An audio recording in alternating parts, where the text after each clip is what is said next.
మాట్లాడుతున్నాయి TRS వాళ్ళు. మరి భూ కుంభకోణాలు అంటున్నారు, రైతులకు డిస్కమ్ మీటర్లు అంటున్నారు. మరి మా పార్టీ విషయంలో పార్టీకి సంబంధించిన ల్యాండ్ విషయం మాట్లాడుతున్నారు. మరి మీకు తెలుసు, గత 10 సంవత్సరాలల్లా పాలనలో మరి ఏదైతే ఈ ఉచిత విద్యుత్ అనేది గతంలో ముఖ్యమంత్రి 2004లో మొట్టమొదటిసారిగా మా రాజశేఖర రెడ్డి గారు ముఖ్యమంత్రి కాగానే ఆ రోజు మేము ఎన్నికల వాగ్దానం చేయడం జరిగింది. మా ప్రభుత్వం అధికారంలోకి వస్తే మేము ఉచిత విద్యుత్ ఇస్తాం, రైతుల మీద ఉన్న బకాయిలు మాఫీ చేస్తామన్న ఉద్దేశంతో ముఖ్యమంత్రి అయిన మొత్తం తొలి సంతకము 1200 కోట్ల రూపాయలు రుణమాఫీ వారికి మాఫీ చేయడం జరిగింది. విద్యుత్ బకాయి మాఫీ చేయడం జరిగింది 1200 కోట్లు. మొట్టమొదటి సంతకము ఉచిత విద్యుత్ మీద ప్రవేశపెట్టింది ముఖ్యమంత్రి రాజశేఖర రెడ్డి గారు. దాని తర్వాత మీరు దాన్ని కంటిన్యూ చేస్తూ, మీకు తెలుసు ఎన్నికల ముందు బీజేపీ వాళ్ళు డిస్కమ్ అనే పేరు తీసుకురావడం జరిగింది.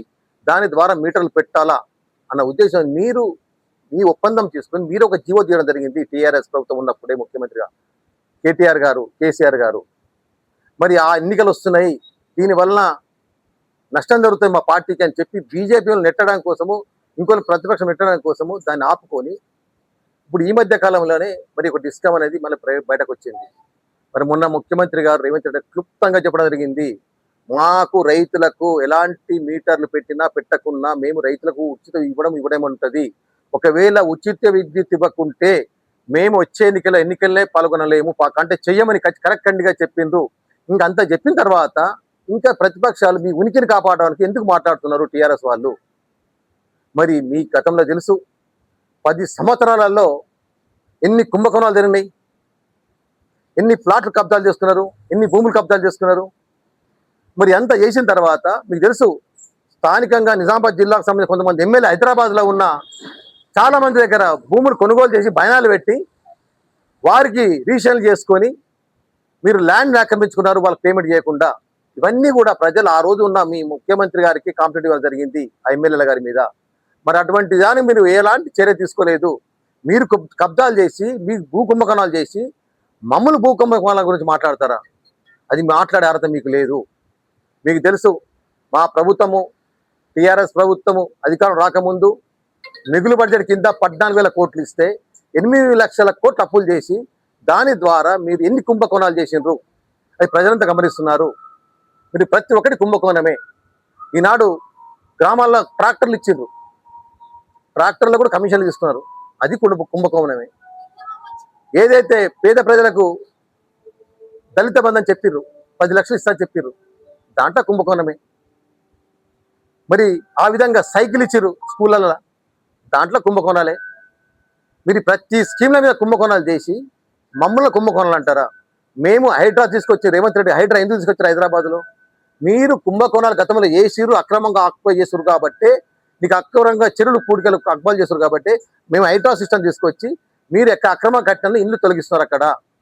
మరి ఇంత మంచి స్కీమ్ చేస్తుంటే అది చూసి ఓర్వలేక మా కాంగ్రెస్ నాయకులు ఏదో విధంగా మీకు భూ కబ్జాలు కుంభకోణాలు అంటారా? ఇది ఖబర్దార్. మీ టీఆర్ఎస్ నాయకులు చెప్తున్నా, ఒక్కొక్కటి మీ చరిత్ర బట్టలు ఇప్పేమంటే మీరు రోడ్ల మీద తిరగలేరు.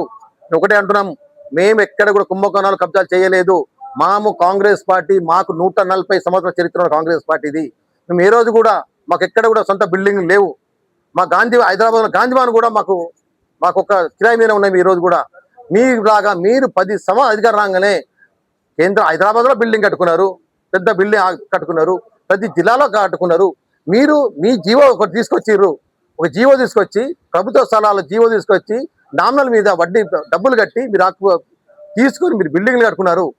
మేము అధికారంలోకి వచ్చిన తర్వాత మా కార్యకర్తలు వారి కోరిక మేరకు, ఎందుకంటే 10 సంవత్సరాలు చేసిన టీఆర్ఎస్ ప్రతి ఆఫీసులు జిల్లా కేంద్ర బిల్డింగ్లు అయినాయి, మనం ఎందుకు కట్టుకోకూడదు అనే ఉద్దేశంతోనే మేము మీరు ఇచ్చిన జీవోని ఇంప్లిమెంట్ చేసుకొని ఆ జీవో ప్రకారమే మేము ల్యాండ్ తీసుకున్నాం తప్ప మేము కొత్త జీవో వచ్చింది ఏం కాదు. అది మేము ఎక్కడ కూడా మార్కెట్కు ప్రజలకు ఇబ్బంది కలగకుండా ఉండే ల్యాండే తీసుకున్నాము. మేము ఈరోజు తీసుకున్నాము, అది సెకండ్ బిట్ తీసుకున్నాము, మొదటి బిట్ కాదు, కమర్షియల్ బిట్ కాదు, అది మేము తీసుకున్నది సెకండ్ బిట్. మీరు ఇలా బస్ స్టాండ్ కడతాం అంటున్నారు. మీరు అప్పుడెప్పుడైనా మరి బస్ స్టాండ్ శాంక్షన్ వచ్చిందా? మీరు డబ్బులు కేటాయించిర్రా? పోనీ మీరు వర్క్ స్టార్ట్ చేసిండ్రా? మీరు డబ్బు బస్ స్టాండ్ చార్జ్ చేసి మేము క్యాన్సిల్ చేసుకొని కడితే అది తప్పు అవుతుంది. మీరు ఎక్కడ కూడా బస్ స్టాండ్ నిధులు ఇవ్వలేదు, బస్ స్టాండ్ శాంక్షన్ తీసుకోలేదు. మేము దానిని మాకు పార్టీకి ఉపయోగపడుతున్న ఉద్దేశంతో అక్కడ ఉన్న 2 ఎకరాలు, 1 ఎకరం తీసుకున్నాము. మేము 2 ఎకరాలు కబ్జా చేయలేదు. ఎక్కడ ఉన్నదే 2 ఎకరాలు, ఎక్కడ బస్ స్టాండ్ కడుతుంది? మరి మీరు ఎందుకు అద్భుత ప్రచారాలు చేస్తున్నారు? ప్రజలను మభ్యపెట్టే విధంగా మీరు దొంగలంటే మీరు దోసుకొని మమ్మల్ని అంటారు ఎందుకు? మీరు అడ్డంలో దోసుకొని మీకు తెలుసు. ఒక్కొక్కరు చరిత్రలు తీసుకుంటే మీ గతంలో మీ ఆస్తులు ఎంత, ఇప్పుడు ఆస్తులు ఎంత? మీ ఎమ్మెల్యేలు కాకపోతే ఎంత ఆస్తులు ఉండే, ఎమ్మెల్యే ఎంత ఇంత ఆస్తులు అయినాయి, మంత్రులు కాకపోతే ఎంత ఉండే, మంత్రులు మీ ఆస్తులు ఎంత ఉన్నాయి? ఒక్కసారి ప్రజల ముందు వివరిస్తామా? దమ్ముంటే రండి, చర్చిస్తాం ఎక్కడన్నా. మీ ఇంకొకసారి ఖబర్దారు చెప్తున్నా, మా కాంగ్రెస్ పార్టీ గురించి, మా గురించి కానీ, మా ప్రభుత్వం గురించి కానీ చెడు ప్రచారం చేయకండి. మీకైనా మంచి సూచనలు ఇవ్వండి, మేము స్వీకరిస్తాం. మేము అధికారంలోకి వచ్చిన తర్వాత మేము ఎన్నికల్లో ఏదైతే వాగ్దానం చేసినామో, మీరు తెచ్చిన అప్పులను పుట్టడు అప్పులు చేసిపోయినారు.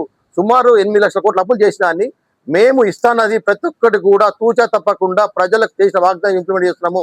మేము వరంగల్ ఏదో డిక్లరేషన్ చేసినామో ఆ డిక్లరేషన్ దాంట్లో మొట్టమొదటిసారిగా ఉచిత బస్సు ఇవ్వడం జరుగుతున్నది. రైతులకు ఏదైతే 2 లక్షల కోట్ల సుమారు 22,000 కోట్ల రుణమాఫీ చేయడం జరిగింది రైతులకు.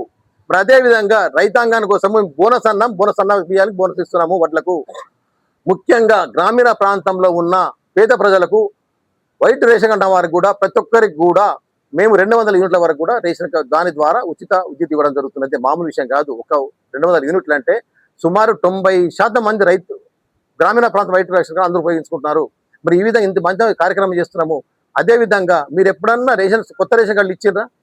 ఏదో ఒక్క రేషన్ కార్డు ఇవ్వలేదే. కుటుంబాలు పెరిగినాయి, ఒక్కొక్క ఇంట్లో 4 పిల్లలు ఉంటారు, పెళ్లిళ్ళు అయినాయి. మరి కొత్త రేషన్ కార్డు కావాలి. ప్రతి ఒక్కరికి ఇండివిజువల్ రేషన్ కార్డు ఉంటేనే వాడు ఇండివిజువల్గా లోన్ తీసుకుంటాడు, ఇల్లు కట్టుకుంటాడు. మరి రేషన్ కార్డు ఇచ్చారా? ఒక రేషన్ కార్డు ఇవ్వాలి. మా ప్రభుత్వం వచ్చిన తర్వాత ఈ 2.5 సంవత్సరాలలో వెంటనే సుమారు రాష్ట్ర వ్యాప్తంగా 24 లక్షల కొత్త రేషన్ కార్డు జరిగింది. మరి అదే రేషన్ కార్డు ద్వారా గతంలో తెలుసు మీకు, దొడ్డు బియ్యం ఇస్తుంది. మేము ఈరోజు సన్న బియ్యం ఇస్తున్నాం. మేము ఎన్నికల వాగ్దానం చేసినామా? ఎక్కడన్నా మేము సన్న బియ్యం ఇస్తా చెప్పుకున్నామా? చెప్పలేదు. ఎందుకు?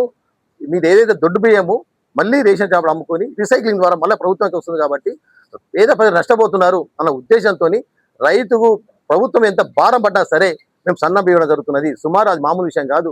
3,000 కోట్ల భారం పడుతున్నాయి మా ప్రభుత్వం మీద.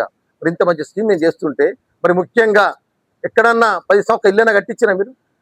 గ్రామీణ ప్రాంతాలలో మీరు సిటీలు అక్కడక్కడ బిల్డింగ్ కట్టిర్రు చెప్పుకోవడానికి, అది డబుల్ బెడ్రూము స్లాబ్లు వేసి పెట్టిర్రు. ఎక్కడైనా కట్టినరా? ఒక్కటన్నా అలాంటి వేసిండ్రా?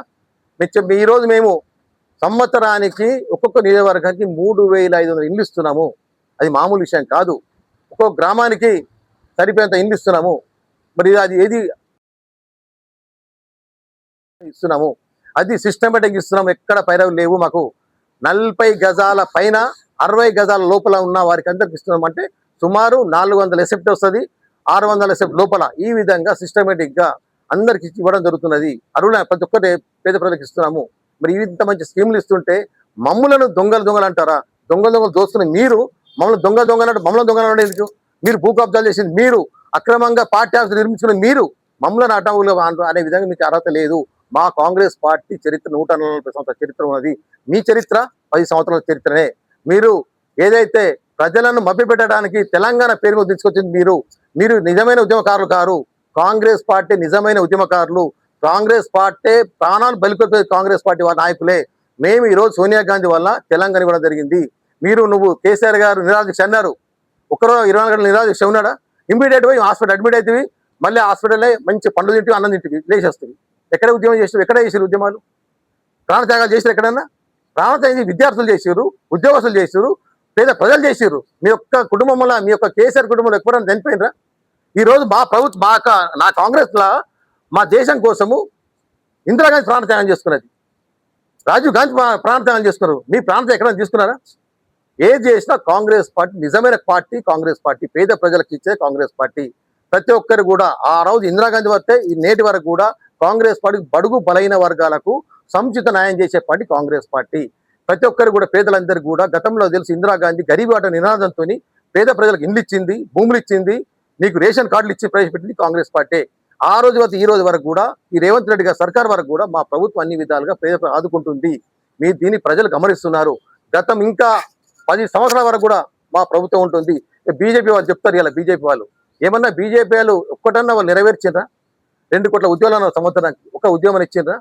గరీబీ హటావో అనే ఉద్యోగ నిదానంతో నల్లదానం చేస్తాం, స్విట్జర్లాండ్లో డబ్బు తీసుకొస్తామన్నారు, తెచ్చిర్రా? ఒక్క డబ్బు తెచ్చిర్రా? ఏ పేద ప్రజలకు ఇచ్చిండ్రా? మీరు ఎన్నికలు రాగానే ఎన్నికలు వస్తుందంటే కథం అక్షంతలు ఇస్తారు, నీకు హిందూ మతం ఫీలింగ్ తీసుకొస్తారు, అంతే తప్ప ప్రజలు అంతా గమనిస్తున్నారు. ఇవన్నీ గమనిస్తారు కాబట్టి రాబోయే రోజుల్లో కూడా ఖచ్చితంగా కేంద్రంలో కాంగ్రెస్ పార్టీ వస్తుంది. మేము రాహుల్ గాంధీ గారు ప్రధానమంత్రి అయిన తర్వాత పేద ప్రజలకు గ్రామీణ ప్రాంతాల్లో ఉన్న సిటీలో ఉన్నా కానీ అందరికీ కూడా అన్ని విధంగా న్యాయం చేసే విధంగా మేము ముందుకెళ్తాం. మీకు తెలిసి ఇలా పెట్రోల్ పెరిగింది, పెట్రోల్ ఎంత భారం పడుతుంది ప్రజల మీద, ఇలా డీజిల్ పెరిగింది. రైతుకు సుమారు ఒక ఎకరానికి 500 రూపాయలు భారం పడుతుంది గంటకు. మీకు తెలుసు గతంలో మన్మోహన్ సింగ్ గారు ఉన్నప్పుడు అప్పుడు క్రూడ్ ఆయిల్ ధర 146 రూపాయలు ఉండే ఒక బ్యారెల్ ధర. నేను అప్పుడు డీజిల్ ఎంత ఉండే? 54 రూపాయలు డీజిల్ ఉండే. పెట్రోల్ ఎంత ఉండే? 64 రూపాయలు ఉండే. మరి ఈరోజు క్రూడ్ ఆయిల్ ఎంత ఉన్నది? 100 రూపాయలు ఉన్నది. మరి 100 రూపాయలు క్రూడ్ ఆయిల్ ఉన్నప్పుడు మరి ఎందుకు వేస్తున్నావు? మేము 146 రూపాయలు ఉన్నప్పుడే పెంచలేదు, 64 రూపాయలు పెట్రోల్ ఇస్తే 54 రూపాయలు డీజిల్ ఇచ్చినాము. మరి ఈరోజు నువ్వు పెట్రోల్ డీజిల్ ధర ఎంత ఉన్నది? 105 రూపాయలు ఇస్తున్నావు. అదేవిధంగా పెట్రోల్ ఎంత ఇస్తున్నావు? 115 రూపాయలు ఇస్తున్నావు. మరి ఇంత పెంచుతున్నావే, ఇంత భారం ఇస్తున్నావు, ఎక్కడి నుంచి భారం పడ్డది? క్రూడ్ ఆయిల్ ధర దిగింది, 100 రూపాయలు ఇవాళ బ్యారెల్. మొన్నటి వరకు అయితే 70 రూపాయలు ఉండే. సరే యుద్ధాల వల్ల పెరిగింది 30 రూపాయలు. మరి గతంలో ఇంత డబ్బు చేసినావు, ఆ డబ్బు ఎక్కడ పెట్టావు? లక్షల కోట్లు దోసుకున్నావు కేంద్ర ప్రభుత్వము. ఎవరికి దారదత్తం చేసినావు? కార్పొరేట్ సంస్థలకు దారదత్తం చేసినావు తప్ప పేద ప్రజలు ఎక్కడ ఉపయోగించలేదు. మరి ఇప్పుడు ఒకటే చెప్తున్నా, ప్రజలు గ్రహిస్తున్నారు, మీరు పెట్రోల్ డీజిల్ దించకపోతే తక్షణం మీకు ఉద్యమాలు చేస్తారు, రోడ్డు మీకు వస్తారు. అంచెలంచెలుగా పెట్రోల్ డీజిల్ దించేంత వరకు ఉద్యమ మాపం, ఖచ్చితంగా ఉద్యమం చేపడతాం. ఇప్పుడు కూడా మీరు ఒక పథకం ప్రకారం వేస్తున్నారు, ఒకరోజు 3 రూపాయలు వేస్తున్నారు, ఒకరోజు రూపాయి వేస్తున్నారు, ఒకరోజు రూపాయి వేస్తున్నారు. ఈ విధంగా పెంచుతూనే పోతున్నారు. ఇప్పటి వరకు కూడా డీజిల్ మీద 8 రూపాయలు పెంచారు, పెట్రోల్ మీద 10 రూపాయలు దాకా పెంచుతున్నారు. ఇవన్నీ ఆపకపోతే ఏదైతే పాత రేటు ఉందో ఆ రేటు తీసుకురాకపోతే ఖచ్చితంగా రోడ్ల మీదకి వచ్చి ఉద్యమాలు చేసి మేము కేంద్ర ప్రభుత్వానికి తగిన బుద్ధి చెప్తాం. మేము ఒకటే చెప్తున్నా, టీఆర్ఎస్ నాయకులు ఖబర్దార్, ఇంకొకసారి భూ కుంభకోణాలు భూ కబ్జాలు అనకుండ్రి. దొంగలుగా మీరు భూ కబ్జాలు చేసి భూ కుంభకోణాలు చేసి మీరు అడ్డగోలో దోచుకున్నది మీరు. మీ గతంలో ఎమ్మెల్యేలుగా ఎంత ఆస్తులు ఉన్నాయి, ఈరోజు ఎమ్మెల్యే అయిన తర్వాత 10 సంవత్సరాలు ఎంత దోచుకున్నారు? అది ప్రజలంతా గమనిస్తే మిమ్మల్ని చీకొట్టి మిమ్మల్ని దించేసి మా కాంగ్రెస్ నాయకులు గెలిపించడం జరిగింది. మేము ఎక్కడ కూడా భూ కబ్జాలు కానీ భూ కుంభకోణాలు ఎక్కడ జరగలేదు, ఎక్కడ కూడా అడ్డగోలు కమిషన్లు తీసుకోలేదు. ఇది ప్రజలు గమనిస్తున్నారు కాబట్టి ఖచ్చితంగా ఖబర్దార్, మీ ఉనికిని కాపాడుకోవడం మాట్లాడుతాము. ఉనికి కాపాడుకోవడం మంచి సూచనవి మా ప్రభుత్వానికి. మీరు ఇచ్చిన ప్రతి వాగ్దానం, మీరు ఇచ్చిన సూచనలు మేము ఖచ్చితంగా ఇంప్లిమెంట్ చేస్తాం. మంచిది ఉంటే, చెడు ఉంటే పక్క పడేస్తాం. మంచిది కలిసి చేద్దాం, ప్రజలకు లాభం ఏ విధంగా చేద్దాం. ఎన్నికలు ఎలక్షన్లు కొట్లాడుకుందాం, కానీ అప్పటి వరకు కూడా కలిసికట్టుగా ప్రజలు నష్టపరచకుండా ప్రజల కోసము మంచి పనులు చేసే విధంగా మీరు సూచనలు ఇవ్వండి. మేము తప్పకుండా సూచనలు స్వీకరిస్తాం. ఇంకొకసారి ఈ విధంగా కల్లబొల్లి మాటలు చెప్పి ప్రజలు భయభ్రాంతి చేయకండి. ఇలా మక్కలు ఉంటున్నాం, మక్కలు ఏమి మార్కెట్లో 1800 కొనుగోలు చేసినాం. సుమారు 92,000 మంది రైతులు బీజేపీ రాగానే దాన్ని ప్రణాళిక తీసుకుపోయారు. మేము ఎన్నికల వాగ్దానం చేసినాం, ఏమన్నాం? ఖచ్చితంగా సిలిండర్ 500కి ఇస్తాం, 500 జరుగుతున్నది మహిళలకు. మీరు పెంచి కేంద్ర ప్రభుత్వం ఇస్తున్నది.